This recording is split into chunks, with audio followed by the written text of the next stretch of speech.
अपने आप ये बड़ा पावरफुल चिंतन है। जब हम किसी का भजन करें या सेवन करें और कुछ चाहे ना, इसमें बड़ा पावर है। जैसे आप कोई सेवा किए तो हमारा मन होगा, आप क्या लेंगे? कुछ नहीं। फिर आप सेवा करें, फिर पूछे क्या लोगे आप? कुछ नहीं। तो जितना आप कहोगे कुछ नहीं, उतना ही हम आपके प्रति समर्पित होते जाएंगे। आपके प्रति हम यहां तक समझ लो कि कमजोर होते जाएंगे।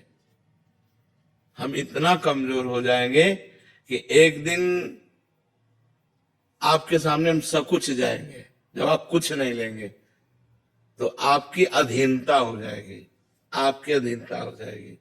देखो, सर्वलोक महेश्वर अखिल ब्रह्मांडों के स्वामी भगवान श्री राम हनुमान जी से कहते हैं, कितनी सकुच है इस बात में देखना। प्रति उपकार करो का तोरा, सन्मुख हुई न सकत मन मोरा। मैं आपकी सेवा के बदले में क्या करूं? मतलब इतना मन सकुच गया है कि तुम्हारे सामने नहीं हो रहा है।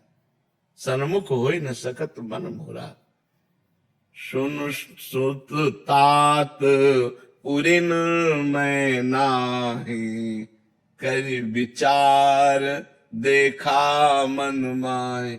हे तात, हे पुत्र, हे वत्स, मैं तुमसे कभी उरिन नहीं हो सकता। भगवान अधीन हो गए। निष्कामता में जब हम सेवा करते हैं किसी से और कुछ नहीं लेते तो वो अधीन हो जाता है, वो सकुच जाता है। यही सबसे बड़ी बात है। सेवा का स्वरूप यही है कि स्वामी प्रसन्न होकर के ऐसा सोचे कि मैं क्या दूं, और सेवक मुझे कुछ नहीं चाहिए। ये सेवक और ऐसे स्वामी बिरले हैं।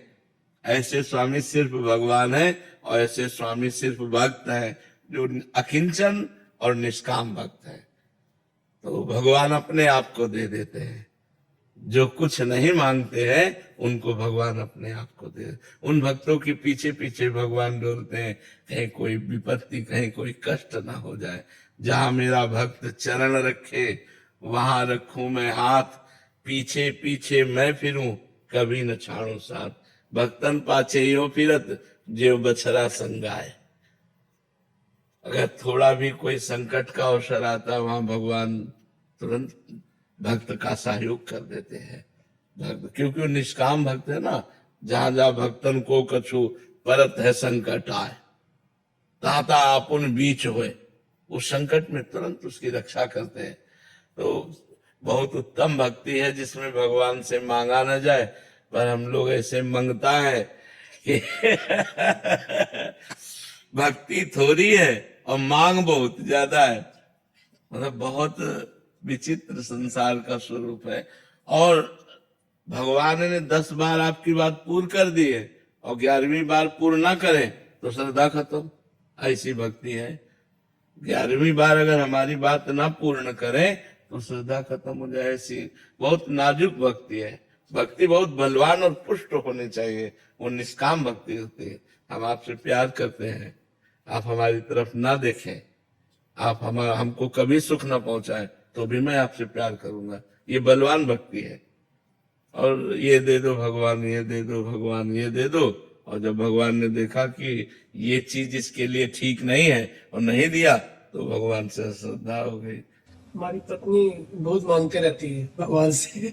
वैसे हमें लगता है मांगे, क्योंकि पिता है, सर्वेश्वर है, सर्वलोक महेश्वर है।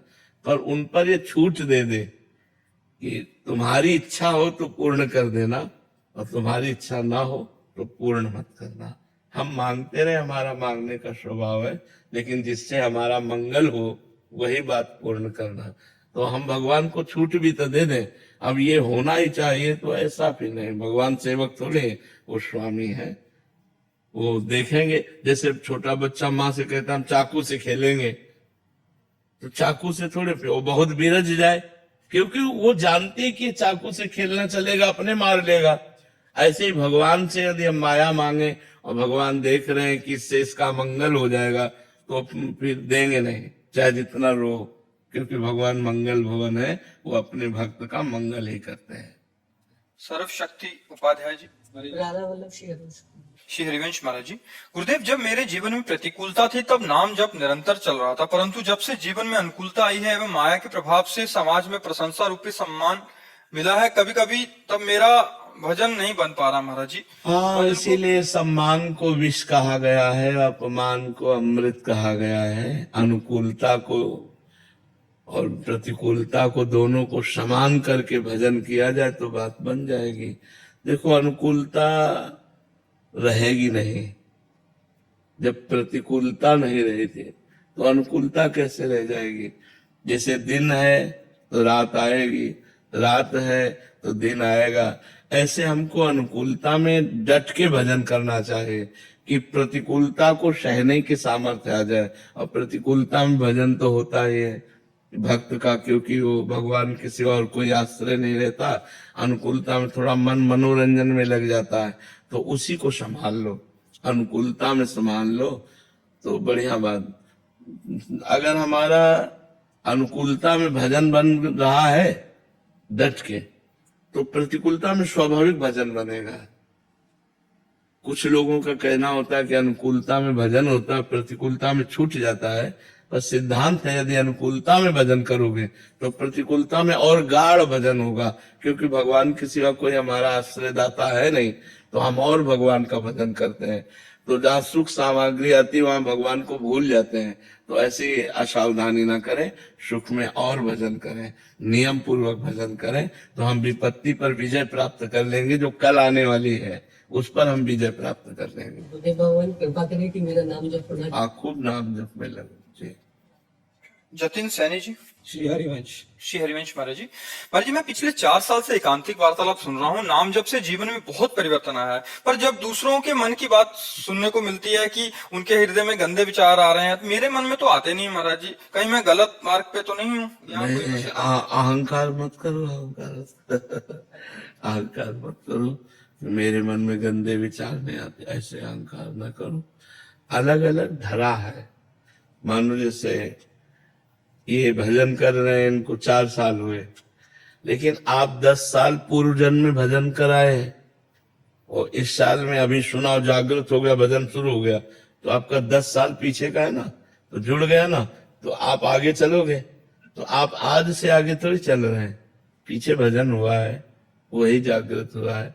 तो पीछे जो लड़ाइयां लड़ी वो आज लड़ रहा है, तो वो जब आज का अनुभव बताएगा तो आपको लगेगा कि हमारे, तो आपका 10 साल का पीछे का स्टॉक है। समझ पा रहे आप?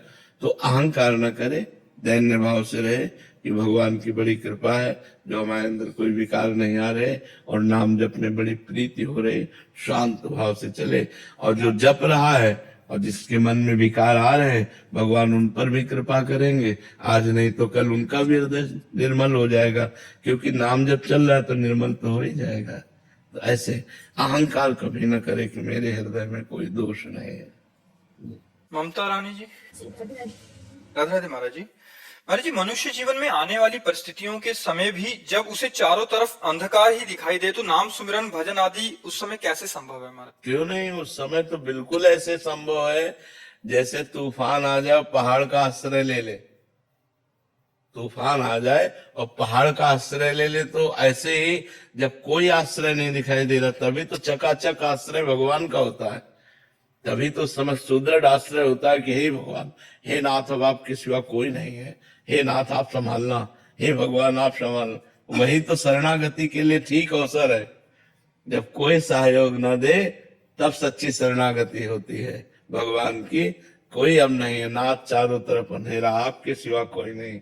तो ऐसा कैसे हो सकता है कि संसार हमें साथ नहीं दे रहा और भगवान की याद हमें ना आवे? ऐसा कैसे हो सकता है? हम भक्त हैं, कहीं न कहीं सत्संग सुन रहे हैं, कहीं न कहीं संतों से मिल रहे हैं, तो हमारे हृदय में एक बात तो है कि जब कोई सहारा न देगा तो भगवान तो है ना। तो भगवान का आश्रय विपत्ति में बहुत जोर का होता है। हे नाथ अब आप ही बचाओ, हे प्रभु अब आप ही इज्जत रख सकते हो, हे भगवान अब आप ही हमारा सहयोग कर सकते हो। उस समय तो ऐसी प्रार्थना प्रतिपल होती है और एकदम तदात्म हो जाता है भगवान में जीव, जब संकट आता है, जब विपत्ति आती है। पर वो जो भगवान का भजन कर रहा है, जो भजन नहीं करेगा वो मारा घूमेगा, उससे फोन मिलाएगा, उससे बात करेगा, उससे बात करेगा, निराश हो जाएगा, ज्यादा निराश हो जाएगा तो की सोच लेगा, वो भगवान की तरफ जाने की नहीं सोचेगा। जिसने भजन नहीं किया, जो भगवान से नहीं जुड़ा है, उसको रास्ते नहीं पता है भगवान का। नहीं तो जो थोड़ा भी भजन करता है तो जहां विपत्ति आई तो एकदम समिट गया और एकांत होकर भगवान का सुमिरन करता है, और उसकी विपत्ति का नाश निश्चित होगा जो विपत्ति के समय भगवान का सुमिरन करता है। हरि स्मृति सर्व विपद विमोक्षणा, भगवान की स्मृति समस्त विपत्तियों का नाश कर देती। पक्का खूब नाम जप करो और कभी भी संकट आवे तो केवल भगवान का आश्रय लो, केवल भगवान से प्रार्थना करो, केवल भगवान को पुकारो। कर्नल रुपेंद्र पाठक जी। राधे राधे महाराज जी। महाराज जी, लाइफ में सब अच्छा चल रहा है भगवान की कृपा से, मुश्किल वक्त में भी भगवान निकाल देते हैं, पर एक भावना रहती है कि समय निकला जा रहा है, बहुत कुछ करना बाकी है, और ऐसा ना कर पाए और अंतिम समय आ गया तो क्या क्या होगा? ऐसा क्या किया जाए कि सब खुशी से समाप्त हो? देखो, ये लाइफ सुखपूर्वक कट रही है, कोई खास बात नहीं है, क्योंकि शरीर छूटेगा और आप जिस कार्य के लिए प्रधान आए हैं उस कार्य को यदि कर नहीं रहे हैं तो बड़े भाग्य से मनुष्य शरीर मिला है। अभी शरीर छूट जाए, इसके बाद हमको किस योनि में जाना पड़ेगा कोई हमें पता नहीं है। पशु पक्षी कीड़ा मकोड़ा सुअर कुत्ता गधा क्या बनाया जाए कुछ पता नहीं है। तो हमको साधन धाम मोक्ष कर द्वारा पाई न जे परलोक सम्हारा, सो परत्र दुख पावई सिर धुन धुन पछताए। मनुष्य शरीर से ऐसा साधना किया जाए कि कम से कम मुझे अगला जन्म फिर मनुष्य का तो मिले, अन्य योनियों में तो न जाना पड़े। कितना दुख है अन्य योनियों में, बहुत दुख है। अपने तो थोड़ा कहीं दर्द हो जाए पीड़ा हो जाए तो डॉक्टर से मिल सकते हैं, लेकिन जंगलों में पशु पक्षी हैं, घाव हो जाता है, कांटा लग जाते हैं, बीमारियां आ जाती हैं, उनको कौन देखता है? मान लो पालतू पशु की तो औषधि पालने वाला करवा दिया, लेकिन जो जंगलों में है, जो बहुत सी ऐसी योनियां हैं।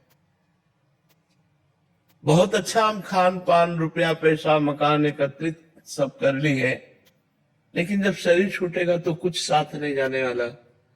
तो जो साथ जाने वाला है उस पर हम ध्यान दें कि वो भी हमारे जीवन में होना चाहिए। जैसे ये भी आवश्यक है तो वो भी अति आवश्यक है। हमारा परिवार है, उसके पोषण के लिए धन चाहिए। धन के लिए हमें राष्ट्र सेवा रूपी नौकरी मिली है, उससे हमें धन मिलता है, परिवार का पोषण होता है, और एक सम्माननीय नौकरी है, कोई साधारण नौकरी नहीं है। जो आर्मी की है ये बहुत सम्माननीय है। जो सैनिक अपने प्राणों को बलिदान करके बॉर्डर पर हर कष्ट सह रहा है, उससे बड़ा हम दो ही को सम्मान करते हैं अधिक, संत और सैनिक। जो संत तपस्या पूर्वक जीवन व्यतीत करके अपने जीवन की तपस्या समाज को देते हैं, ऐसे ही सैनिक अपने परिवार का प्रेम छोड़कर, राग छोड़कर, सुख सुविधा छोड़कर वो बॉर्डर पे हम चैन से सोते हैं, वो रात में जगता है, वो गोली खाने के लिए तैयार है, इसलिए हम उसका सम्मान करते हैं। तो बहुत शानदार आपकी नौकरी भी है, बहुत सम्माननीय नौकरी है। बस नाम जपना शुरू कर दीजिए। अगर नाम चल जाए तो परलोक संभल जाएगा नाम से, और इस लोक में तो भगवान ने बना ही दिया। अब अगला हमारा जो जन्म हो, एक तो होना, और अगर हो तो फिर मुझे भारत में मनुष्य शरीर मिले और फिर मैं साधना करके भगवान को प्राप्त हूं, अपने राष्ट्र की सेवा करूं। इसलिए नाम जप जरूर कीजिएगा। भगवान का नाम जब केवल अगर चल रहा है तो और पूजा पाठ ना भी होगा तो सब ठीक हो जाएगा। नाम जप से सब ठीक हो जाता है। हाँ, नाम जप से अंतिम समय अपने पुत्र को पुकारा अजामिल ने नारायण, तो उसका कल्याण हो गया। हम जानबूझकर नारायण नारायण जपेंगे, हमारा कल्याण नहीं हो जाएगा, पक्का हो जाएगा। इसलिए नाम जप कीजिए, जो आपको नाम प्रिय हो भगवान का वो नाम जप कीजिए। आयुष जी नेपाल से। राधे राधे। राधे राधे महाराज जी। महाराज जी, मेरा स्वभाव थोड़ा हास्य प्रिय है। मुझे लोगों को हंसाना और उन्हें खुश देखना अच्छा लगता है, इसलिए मैं उन्हें हंसी मजाक की बातें बताता हूँ। लेकिन कई बार लोग मेरे इस स्वभाव को हल्के में ले लेते हैं, वे मजाक में कुछ भी कह देते हैं और मैं कुछ नहीं कहता, क्योंकि मुझे लगता है कि अगर जब तुम मजाक करके हंसाते हो, वो मजाक कर दे तो क्या परेशानी है? तुमको भी हंस देना चाहिए, नहीं, बुरा नहीं मानना चाहिए। देखो, अगर हमारा विनोदी स्वभाव है तो हम किसी न किसी का उपहास करेंगे ना, तभी तो हंसी होगी। किसी न किसी वस्तु, व्यक्ति, स्थान, उसका उपहास करेंगे। अगर कोई हमारा उपहास कर देता है तो श्री महाराज जी, मैं किसी का उपहास नहीं करता हंसाने के लिए, बातें बातें में जो उस सिचुएशन के अनुसार हो। ये कह रहे हैं मेरी बातों को फिर वो हल्के में ले जाते हैं, नहीं तो गंभीरता नहीं लेते। कोई वेदांत की बात थोड़ी कि आपकी बहुत गहरी बात है। हल्की बात तो है, हंसाना हल्की बात तो है ना। वेदांत की बात, जो शास्त्र की बात है, वो हल्की बात नहीं है, उसे गहराई से समझना चाहिए। हंसी मजाक की बातों को गहराई से थोड़ी लेना चाहिए। आप गहराई से ले रहे हो, इसलिए आपको लगता है सामने वाला हल्की बात हमारी करके हमको नीचा समझ रहा है। आप गहराई से ले रहे हो, आपको नहीं लेना चाहिए। सामने वाला यदि हमारा विनोद कर रहा है, हमारा मजाक उड़ा रहा है, तो हमको भी हंस देना चाहिए। अपने को अपनी मस्ती में रहना चाहिए। दूसरा हमें क्या कह रहा है ऐसा देखोगे तो मस्त नहीं रह पाओगे। दूसरा उसकी मति है, उसकी बुद्धि, उसकी खोपड़ी है, वो अपना काम कर रही, हमारी खोपड़ी जो काम कर रही, हमको अपने में मस्त रहना चाहिए। ठीक है ना? नाम जब करते हो, हाँ, बहुत सुंदर है। प्रभात राय जी वाराणसी से। राधे राधे महाराज जी। राधे राधे महाराज जी। महाराज जी, मैंने पुलिस की सेवा में आने से पूर्व श्री रामचरितमानस पर हाथ रखकर कसम ली थी कि जीवन में रिश्वत नहीं लूंगा। अभी तक निर्वहन भी कर रहा हूं, परंतु अनेकों लोग समझाते हैं कि अगर कोई व्यक्ति खुशी से दे रहा है तो लेने में क्या जाता है। हम एक सैनिक है जो समाज की सुरक्षा के लिए हमें सरकार वेतन देती है। खुशी से कोई हमको दे दे तो कोई हम तीर्थ पुरोहित थोड़ी कि कोई खुशी से दे दिया। हम एक सैनिक है। खुशी से वही देगा जो दोषों को छुपाना चाहता है और निर्दोष को फंसाना चाहता है, वही खुशी से देगा। निर्दोष कभी आपको पैसा नहीं देगा, देगा तो दोषी ही देगा। क्यों? आप विचार करके देखो, जब हम निर्दोष हैं तो हम आपको पैसा क्यों देंगे? लेकिन जो दोषी होगा ना, वो आपकी बुद्धि को भ्रष्ट कर देगा और वो आपके परिवार में बड़ा कुप्रभाव लाएगा। कभी नहीं। जैसे आप बोले ना, ऐसे एक ऑफिसर थे, पुलिस ऑफिसर, तो उन्होंने कहा मैंने जब से आपका सत्संग सुना तब से मैं कसम ले लिया हूं कि कभी घूस नहीं लूंगा। और मेरे अधिकारी मेरे ऊपर जोर डालते हैं तो हमका ये वीडियो पड़ जाएगा आप जैसा। बोले मुझे इसकी कोई परवाह नहीं, हमका सस्पेंड कर दे जाओ। बोले 3 बार हो चुका हूं सस्पेंड। बोले मुझे इसकी कोई परवाह नहीं है, अब मैं कसम खाता हूं कि आजीवन कभी घूस नहीं लूंगा। तो ऐसे हमारे वंदनीय राज कर्मचारी होते हैं जो ऐसा नियम लेते। जैसे आपने कहा रामचरितमानस पर हाथ रखकर, बहुत धन्य है, जीवन धन्य है। आप अपना जो कर्तव्य कर्म कर रहे हैं ना, यही पूजा है।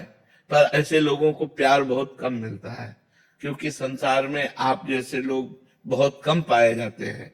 आप लोगों को उपहास ज्यादा मिल सकता है, नीचापन दिखाया जा सकता है। आजकल जैसा हवा चल रही वैसे बहो तब तो लोग सम्मान करेंगे, लेकिन ऐसी स्थिति में भगवान सम्मान करेगा। और जिसको भगवान प्यार देता है वही वास्तविक प्यार है। ये छल कपट लोग, कपटी लोग प्यार करें तो उससे क्या फायदा है? भगवान प्यार करे, ये एक सबसे बड़ी बात है। तो आप अच्छे से चलिएगा, कोई खुशी से दे भी तो नहीं लेना है। छोटे अधिकारी जो होते हैं उनको बड़े अधिकारियों से बहुत दबना पड़ता है, और बड़े अधिकारी जैसा आदेश करते हैं और ना चाहते हुए उनको पालन करना पड़ता है। लेकिन वो बहादुर होते हैं जो स्वयं कभी घूस नहीं लेते, स्वयं कभी अधर्म का पैसा नहीं लेते। धन्यवाद है ऐसे बहुत से ही होंगे। हम उनको धन्यवाद देते हैं जो धर्म से चलते हैं, कभी घूस नहीं लेते, कभी निर्दोष को दंड नहीं देते और दोषी को बख्शते नहीं। ये बहुत अधिकार, अपने अधिकार के अनुसार चले तो बहुत समाज की सेवा हो सकती है। बहुत दोनों के फल में क्या अंतर होगा? एक नहीं ले रहा, खुशी से दे रहा है, और एक ले रहा है, इसका और इसका क्या होगा? हाँ, जो ले रहा है, अब हम कैसे तुम्हें बताएं, चलो के परिवार के पूरे सदस्यों की फोटो लीजिए और उनके परिवार की जानकारी कीजिए कैसे चल रहे हैं, और जो नहीं ले रहे हैं आप उनके परिवार की जानकारी कीजिए। परिवार के लिए तो अर्थ लिया जाता है। हम प्राय देखा है बड़े बड़े अधिकार के पदों में अगर आपने घूस अधिक ली है तो आपको अंत में रोना पड़ेगा और अंत में आपको विनाश अपनी आंखों से देखना पड़ेगा। अपनी आंखों से सब कुछ नष्ट होते हुए आपको दिखाई देगा। इसलिए बहुत होश में रहना चाहिए।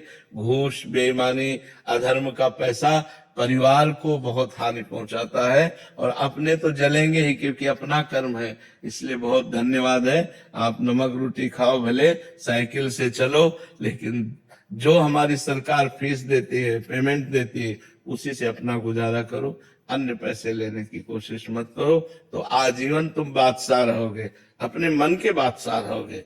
तुम्हें कभी अपना मन तुम्हें गिलानी में नहीं लाएगा। तुम्हें रहेगा ठीक है, हम अपने बच्चों की कामनाएं पूर्ण नहीं कर सकते, अपने परिवार को वीआईपी नहीं दे सकते भोग सामग्री, लेकिन मैं धर्म से चला हूं, तो ये आपको एक अंदर पुष्टता प्रदान करेगा और भगवान आपके सहयोग में रहेंगे, और जिसके सहयोग में भगवान रहते हैं उसका मंगल ही होता है। जी, इनका भी सेम सिमिलर प्रश्न है। ये कह रहे हैं कि अनैतिकता से अर्जित धन प्राप्त करता हूँ, पता होते हुए भी कहीं ना कहीं गलत कर रहा हूँ, लेकिन मन संकेत देता कि सब कर रहे हैं, वो तो सही सही चल रहा है। नहीं, ऐसा नहीं।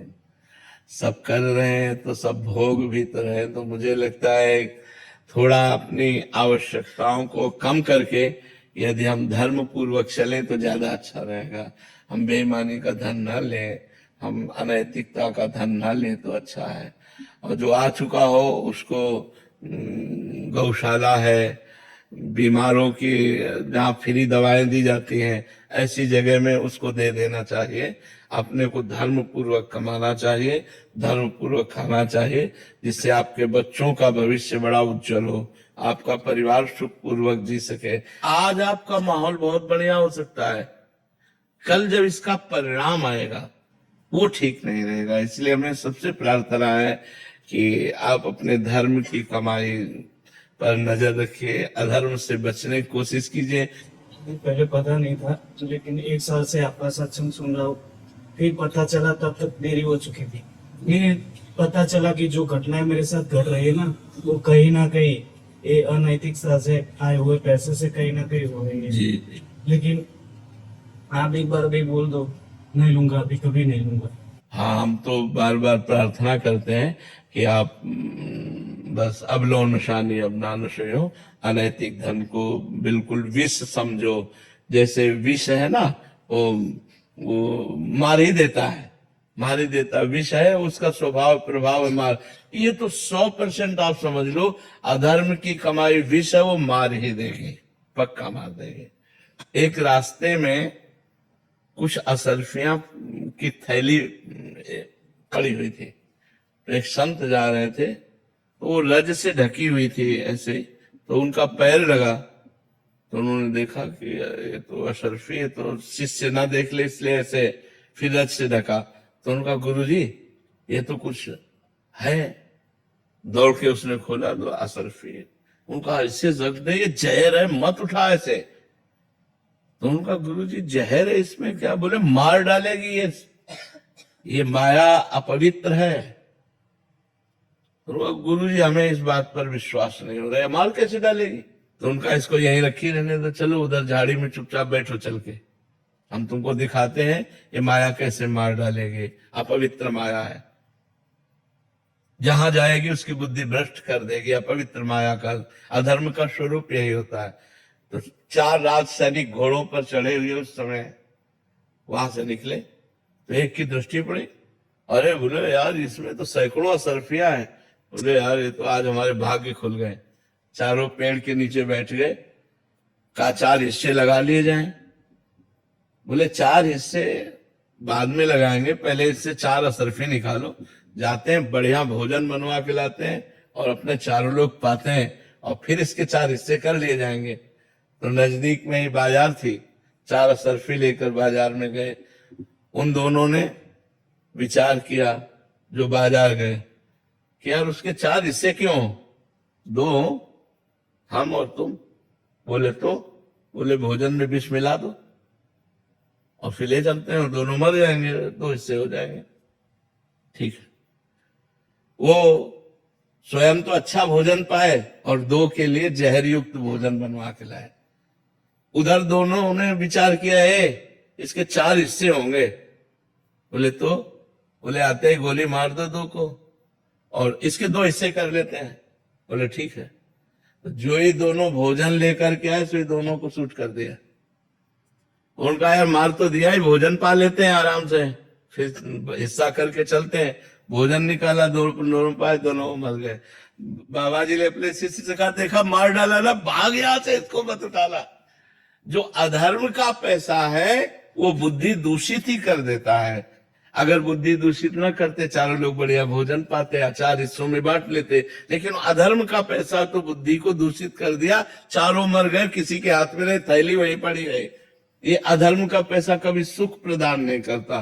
पत्नी, पुत्र, परिवार में कहीं न कहीं अशांति, कहीं न कहीं विक्षेप, कहीं न कहीं विच्छेद, प्रेम विच्छेद, ये सब करता है। इसलिए हमें लगता है नमक रोटी खाए और बिना टेबलेट के सोना सीखे।